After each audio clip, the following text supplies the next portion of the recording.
So in terms of the process for the patient being referred to First Contact Physio, there is an inclusion and an exclusion criteria, which we've worked with the reception staff and with the service to try and smooth out some of the creases in it. In terms of the patients going to First Contact Physio, I've yet to come across a patient who was referred inappropriately. And I do know that for well, if a patient wasn't deemed appropriate, that there would be enough channels for them to get back to us. In terms of red flag symptoms, with regards to back pain, those sorts of things, as those things are rare, they are incorporated in some of the criteria that the receptionist would have to ask. And if they did flag up, I would feel confident that the receptionist would choose them to see us first. Initially, it looked a little bit confusing initially, but after we got our head around it, understood the questions, the more we asked the questions, it was easier. We went with the flow, really. With using our system, it linked in really well. And to be honest now, it's just second nature. So initially we had information given us through some emails around the practice, some posters, and then we had a lady from the First Contact Physio come in and give us some training during one of our staff meetings, went through everything that was expected of us, information with questions we can ask the patients, how to book them in, who we can book in, and all the relevant information that we needed to be able to support patients to access this service.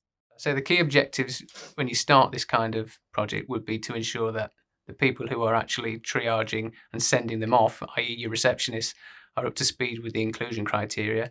And also if there's any feedback back the other way, that the service flexes to that too. I would say in terms of providing this service from a wider population perspective, not just as a single practice, if you are part of a cohort of GP practices within a town or within a primary care network, then effectively, if you are like-minded enough to get used to remotely booking patients to be seen, not necessarily in your surgery, but in other parts of the town, then you're going to be releasing capacity on your day-to-day basis. Well, the reduction in utilising the GP, so then we can free up the GP for other things that they need to be able to see for the other patients.